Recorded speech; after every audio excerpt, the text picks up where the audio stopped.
Hello everyone, welcome back to our YouTube channel study hub. आज की video में हम डिटेल में डिस्कस करेंगे बहुत ही important topic Cripps Mission 1942। Cripps Mission पढ़ने से पहले हमें इसके बैकग्राउंड को जानना ज़रूरी हो जाता है। हमने सबसे पहले पढ़ा अगस्त ऑफर, जिसमें हमने पढ़ा था कि लॉर्ड लिलिथगो द्वारा ये डिक्लेयर कर दिया गया था इंडिया साथ है ब्रिटिशर्स के in the world war second, but ऐसा कुछ नहीं था। ये उनसे कंसल्ट करे बिना ही डिक्लेयर कर दिया गया था लॉर्ड लिलिथगो वाइस रॉय द्वारा। ठीक है, इसके बाद क्या होता है, इसके बाद आता है individual satyagraha under Gandhi ji. Right to speech दोबारा से लाने के लिए ये सत्याग्रह किया गया। इंडिविजुअल सत्याग्रह 2 फेजेस में होता है, phase 1 and phase second. Phase second में क्या था, दिल्ली चलो, जहाँ पे ज़्यादा से ज़्यादा लोग उनके साथ जुड़ें और दिल्ली की तरफ चलें। तो इसमें क्या था, ज़्यादा से ज़्यादा लोग उनके साथ जुड़े, 20,000 से ज़्यादा लोग थे ये उनके साथ जुड़े थे।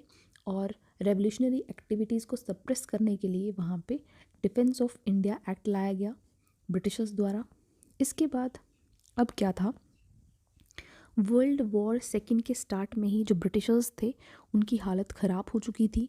साउथ ईस्ट एशिया के पार्ट्स जहाँ पे ब्रिटिशर्स ने अपनी कॉलोनीज़ बनाई थी, वहाँ जापानीज़ आर्मी ने एक एक करके अटैक कर दिया था, जैसे कि हांगकांग, ठीक है, हांगकांग हो गया, फिलीपींस हो गया। ये कुछ ऐसी कंट्रीज थी जहाँ पे ब्रिटिशर्स ने अपनी कॉलोनीज़ बना रखी थी और वहाँ पे जापान ने अटैक कर दिया था। इसके बाद आ गया सिंगापुर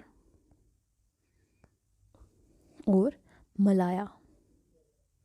ठीक है, ये कुछ कंट्रीज़ थी जहाँ पे जापान ने अटैक कर दिया था। तो अब इंडिया जो है वो ब्रिटिशर्स जो थे वो इंडिया को नहीं खोना चाहते थे।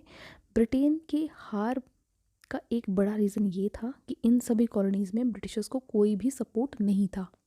ठीक है, तो इसके बाद ये चाहने लगे कि इंडिया भी उनके हाथ से नहीं छिन जाए, तो कैसे भी करके इंडिया का सपोर्ट उन्हें वर्ल्ड वॉर सेकेंड में चाहिए था। तो उसी वजह से क्रिप्स मिशन जो है वो इंडिया में आया। विंस्टन चर्चिल द्वारा ब्रिटिश पीएम द्वारा भेजा गया सर स्टैफर्ड क्रिप्स को प्रपोजल्स के साथ। तो वो प्रपोजल हम डिस्कस करेंगे, जिसमें पहला था डोमिनियन स्टेटस, मतलब वार ख़त्म होने के बाद ही उन्हें डोमिनियन स्टेटस दिया जाएगा।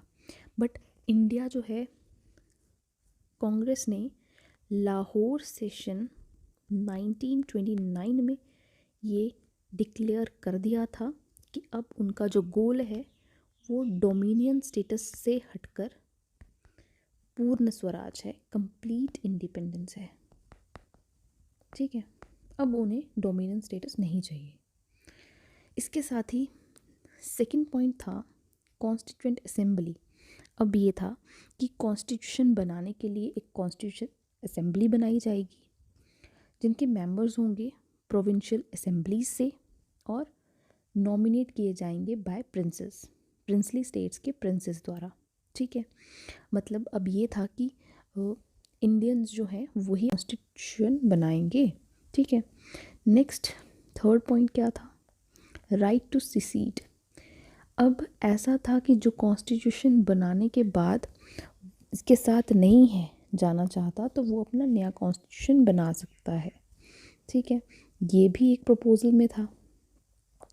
बट ये भी था कि जो हर प्रॉमिसेस, हर प्रपोजल जो हैं ये तीनों वॉर के बाद ही किए जाएंगे। तो गांधी जी ने इन्हें इसे कहा post dated cheque.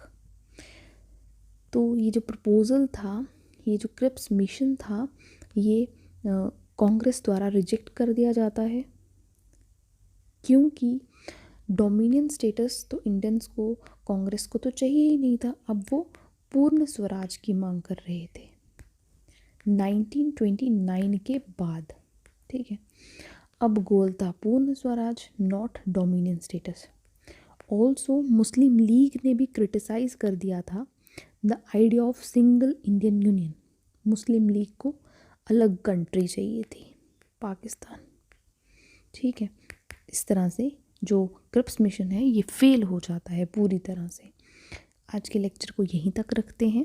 Next lecture में हम पढ़ेंगे क्विट इंडिया मूवमेंट। अगर आपको हमारे वीडियोस लेक्चर्स पसंद आ रहे हैं, अगर आप इंजॉय कर रहे हैं तो लाइक शेयर सब्सक्राइब ज़रूर करें। नेक्स्ट लेक्चर में हम पढ़ेंगे quit India movement. Till then bye bye, take care.